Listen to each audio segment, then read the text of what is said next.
नमस्कार, कैसे हैं आप लोग। स्वागत है आपका हमारे YouTube चैनल पर। बिहार और झारखंड के दिन भर की 10 बड़ी खबरों के साथ हाजिर हूं मैं। खबरों की शुरुआत करें उससे पहले आपसे अनुरोध करते हैं कि यदि आपने हमारे चैनल को सब्सक्राइब नहीं किया है तो आज ही सब्सक्राइब करें, और ताकि बिहार और झारखंड की ताजा तरीन और राजनीति से जुड़ी हर अपडेट्स आपको हर दिन मिलती रहे। तो चलिए शुरू करते हैं खबरों की शुरुआत। खबरों की शुरुआत आज मधेपुरा से करते हैं, जहां बिहार में महिलाओं पर बढ़ते अपराध के विरोध में राष्ट्रीय जनता दल महिला प्रकोष्ठ ने जोरदार आक्रोश मार्च निकाला है।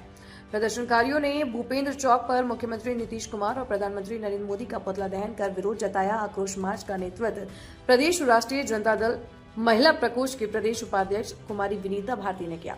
उन्होंने कहा कि बिहार में महिलाएं और छात्राएं सुरक्षित नहीं हैं, सरकार अपराध पर नियंत्रण में पूरी तरह विफल रही है। उन्होंने आरोप लगाया कि सत्ता संरक्षण के कारण अपराधियों का मनोबल बढ़ा है। कुमारी विनीता भारती ने कहा कि पटना में छात्रावास की आड़ में गलत गतिविधियों की खबरें चिंताजनक है। सरकार केवल नारों तक सीमित है, जबकि जमीनी स्तर पर सुरक्षा व्यवस्था कमजोर है। उन्होंने महिलाओं की सुरक्षा को लेकर ठोस कदम उठाने की मांग की। वहीं छात्र नेता NK निराला ने भी सरकार पर निशाना साधते हुए कहा कि लगातार महिलाओं की अस्मिता से खिलवाड़ हो रहा है। उन्होंने कहा कि सरकार को इस मुद्दे पर जवाब देना चाहिए और दोषियों के खिलाफ कड़ी कार्रवाई करनी चाहिए। देखिए, लगातार बिहार में जो सरकार है उसको 21 साल पूरे होने के चला है और हमारी बहन बेटियां सुरक्षित नहीं है।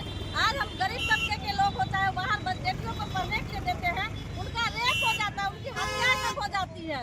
आखिर कब तक ये स्लोगन रहेगा कि बेटी पढ़ाओ और बेटी बचाओ? जो मजदूरी करके अपनी बेटियों को सपना देख रही है हमारी बेटी डॉक्टर बनेगी, रोज हत्याएं हो रही है, रोज बलात्कार हो रहा है और ये बलात्कार रुकने का नाम नहीं ले रहा है। हमारी बहन बेटियां गरीब भी है, सहमी हुई है, सुरक्षित महसूस नहीं कर रही है। ये गुंगी बहरी सरकार में, ये डबल इंजन की सरकार में हम लोग चाहते हैं कि जो उनके साथ रेप किया है, जो लगातार बहनों के साथ घटना घट रही है, उन पे उचित कार्रवाई। इधर बांका पुलिस के ऑपरेशन मुस्कान अभियान के तहत जुलाई भर से गुम हुए कीमती मोबाइल फोन बरामद कर उनके वास्तविक मालिकों को सौंप दिए गए हैं। पुलिस अधीक्षक उपेंद्र नाथ वर्मा के निर्देश पर चलाए गए इस अभियान में करीब 7.5 लाख रुपए मूल्य के मोबाइल रिकवर किए गए। अधीक्षक उपेंद्र नाथ वर्मा के निर्देश पर जिले के सभी थाना क्षेत्रों में विशेष मोबाइल रिकवरी अभियान चलाया गया। इसके लिए एक विशेष टीम का गठन किया गया है, जिसने तकनीकी साधनों की मदद से बांका जिला सहित बिहार और अन्य राज्यों में से गुम हुए मोबाइल फोन को ट्रेस कर बरामद किया है। बरामद मोबाइल फोन की कुल अनुमानित कीमत करीब 7.5 लाख रुपए बताई जा रही है। पुलिस अधीक्षक कार्यालय में आयोजित कार्यक्रम के दौरान इन मोबाइल फोन को विधिवत उनके वास्तविक धारकों को सौंपा गया। मोबाइल वापस मिलते ही लोगों के चेहरे पर खुशी साफ झलक रही थी। मोबाइल धारकों ने बांका पुलिस की तत्परता और सराहनीय पहल की प्रशंसा की है। वहीं पुलिस अधीक्षक ने कहा कि आम जनता की सुविधा और सुरक्षा के लिए आगे भी ऐसे अभियान लगातार चलाए जाएंगे। ऑपरेशन मुस्कान ने एक बार फिर बांका पुलिस के प्रति लोगों का भरोसा मजबूत किया है। पुलिस मुख्यालय के निर्देशानुसार ऑपरेशन मुस्कान के तहत बांका जिला पुलिस के द्वारा लगातार मेहनत किया गया है। उस मेहनत के प्रयास से टोटल 26 मोबाइल बरामद किया गया है, जिसकी कुल अनुमानित कीमत 7.5 लाख है। ये विभिन्न जिलों और अगल बगल के जो राज्य हैं वहाँ से भी कुछ मोबाइल बरामद किए गए हैं और ये अभियान अभी लगातार चलते रहेगा।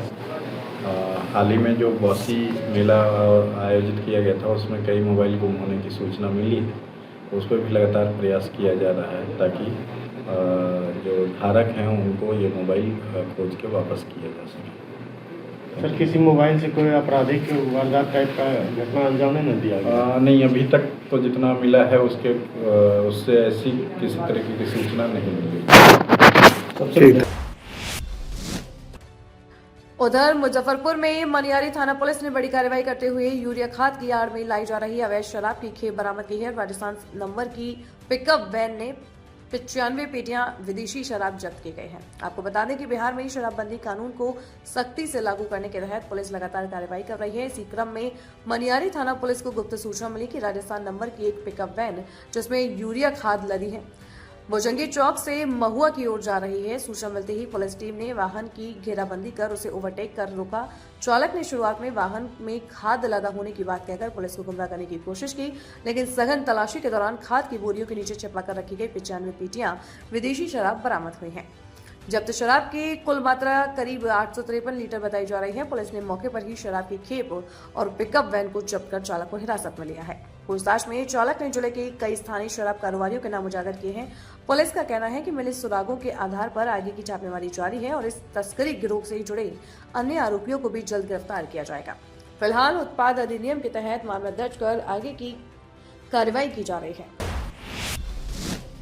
सुपौल जिले के पिपरा बाजार में बुधवार देर रात भीषण अगलगी की घटना में 4 दुकान और एक आवासीय घर जलकर राख खाक हो गया। इस अग्निकांड में करीब 35 लाख रुपए की संपत्ति के नुकसान की आशंका जताई जा रही है। आग की लपटें तेज थीं और लगातार सिलेंडर ब्लास्ट होने से लोग पास जाने की हिम्मत नहीं जुटा सके। करीब 1.5 घंटे की देरी से पहुंची दमकल की 3 गाड़ियों ने स्थानीय लोगों की मदद से आग पर काबू पाया है, लेकिन तब तक लाखों का सामान जलकर खाक हो चुका है। बताया जा रहा है कि घर में शादी समारोह के लिए खरीदा गया कीमती सामान भी आग में नष्ट हो गया। घटना के बाद लोगों में दमकल की देरी को लेकर आक्रोश देखा गया है। सूचना पर पहुंचे पिपरा सीओ उमा कुमारी ने अग्नि पीड़ितों को तत्काल राहत देने का आश्वासन दिया और मामले की रिपोर्ट जिला प्रशासन को भेजने की बात कही। उधर बगहा के रामनगर थाना क्षेत्र के सफई पंचायत स्थित मधुबनी गांव में भी देर रात भीषण आग लगने से 2 घर जलकर राख हो गए। इस हादसे में लाखों रुपए की संपत्ति के नुकसान की बात सामने आ रही है। बताया जा रहा है कि बुधवार की आधी रात जब लोग गहरी नींद में सो रहे थे तभी अचानक आग लग गई। जब तक ग्रामीण कुछ समझ पाते आग ने विकराल रूप धारण कर लिया। मौके पर अफरा तफरी मच गई। लोग बाल्टी से पानी, मिट्टी और बालू डालकर आग बुझाने की कोशिश करते रहे, लेकिन आग की लपटें तेजी से फैलती गई।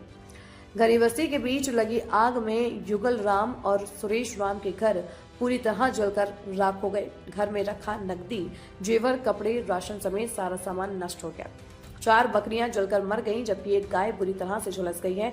सूचना मिलने पर दमकल की टीम मौके पर पहुंची और ग्रामीणों के सहयोग से आग पर काबू पाया गया। हालांकि आग लगने के कारणों का अब तक खुलासा नहीं हो सका है। अंचल प्रशासन ने मौके पर पहुंचकर नुकसान का आंकलन शुरू कर दिया है और पीड़ित परिवारों को सरकारी सहायता देने का भरोसा दिलाया है। वहीं पुलिस पूरे मामले की जांच में जुट गई है। अगली खबर बेतिया से है, जहां GMCH में एक बार फिर जूनियर डॉक्टरों पर मरीज के परिजनों से मारपीट का गंभीर आरोप लगा है।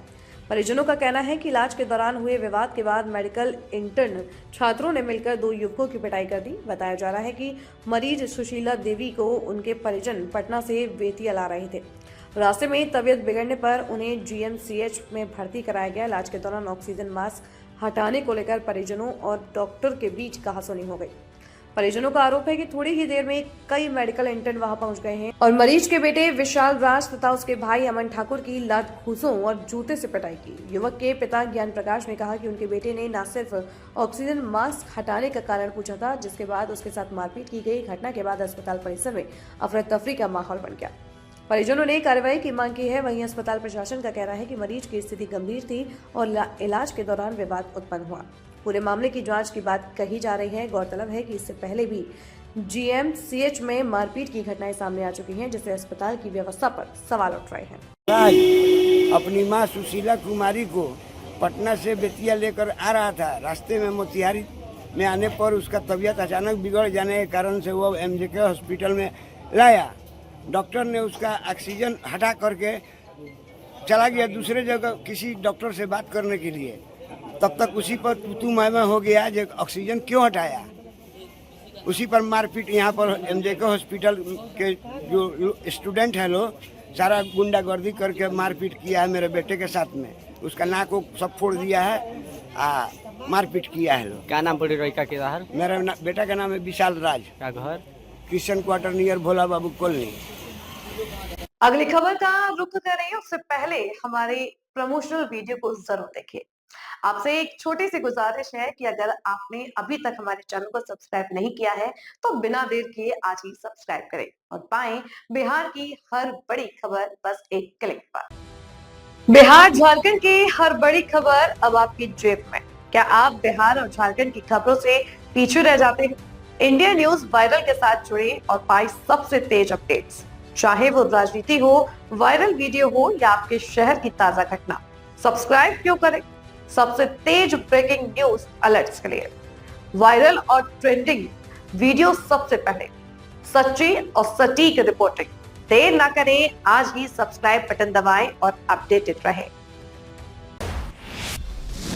ब्रेक के बाद एक बार फिर से आपका स्वागत है। अब झारखंड की खबरों का रुख करते हैं। झारखंड के चाईबासा से बड़ी खबर सामने आई है, जहां सारंडा जंगल में सुरक्षा बलों को नक्सल विरोधी अभियान में बड़ी सफलता मिली है। 1 करोड़ रुपए का इनामी नक्सली अनल दा उर्फ पतिराम मांझी मुठभेड़ में मारा गया है। साथ ही 15 अन्य नक्सलियों के ढेर होने की सूचना है। झारखंड पुलिस और केंद्रीय सुरक्षा बलों ने पश्चिमी सिंहभूम जिले के छोटा नागरा थाना क्षेत्र के कुंबड़ी गांव के पास संयुक्त अभियान चलाया है। खुफिया सूचना के आधार पर कोबरा, जगुआर और सीआरपीएफ की टीम ने इलाके की घेराबंदी की है। गुरुवार सुबह से ही हुई मुठभेड़ में दोनों ओर से भारी गोलीबारी हुई है। सुरक्षा बलों ने केंद्रीय कमेटी सदस्य और 1 करोड़ के इनामी नक्सली अनल दा को मार गिराया है। मुठभेड़ में कुल 11 नक्सलियों के मारे जाने की सूचना है, जिनमें कई इनामी उग्रवादी शामिल बताए जा रहे हैं। एनकाउंटर के बाद चलाए गए सर्च ऑपरेशन में AK-47 इंसास राइफल, SLR समेत भारी मात्रा में हथियार और सैकड़ों कारतूस बरामद किए गए हैं। इलाके में अभी भी सर्च ऑपरेशन जारी है। सुरक्षा बलों ने इसे नक्सल अभियान की बड़ी उपलब्धि बताया है। इधर राष्ट्रीय मतदाता दिवस के मौके पर सरायकेला समाहरणालय में गुरुवार को शपथ ग्रहण कार्यक्रम आयोजित किया गया। कार्यक्रम की अध्यक्षता जिला निर्वाचन पदाधिकारी सह उपायुक्त नीतीश कुमार सिंह ने की। उपस्थित पदाधिकारियों और कर्मियों को मतदाता प्रतिज्ञा दिलाई गई है। विशेष गहन पुनरीक्षण कार्यक्रम के तहत उत्कृष्ट कार्य करने वाले प्रत्येक विधानसभा क्षेत्र के 3 BLO को प्रशस्ति पत्र देकर सम्मानित किया गया है। उपायुक्त ने कहा कि लोकतंत्र की मजबूत जिम्मेदार मतदान पर निर्भर करती है। कार्यक्रम के अंत में नए मतदाताओं के बीच DPIC कार्ड वितरित किए गए और जागरूकता संदेश दिया गया है। थर्सडे के उपलक्ष्य में यहाँ पे एक वर्कशॉप था और जिसमें कुछ BLOs को जिन्होंने अच्छा कार्य किया है उनको सम्मानित किया गया और जो नए वोटर्स हैं उन लोगों को एप्टी कार्ड का डिस्ट्रीब्यूशन किया। सरायकेला जिला गव्य परिसर में गुरुवार को पशु मेला सह पशु प्रदर्शनी का आयोजन किया गया है। कार्यक्रम की अध्यक्षता जिला गव्य विकास पदाधिकारी डॉक्टर चंदन गोविंद देव ने की है। कृषि पशुपालन एवं सहकारिता विभाग के सहयोग से आयोजित इस मेले में जिले के विभिन्न प्रखंडों से आए पशुपालकों ने उत्साहपूर्वक भाग लिया है। कार्यक्रम के दौरान कुल 7 गायों का वितरण किया गया है।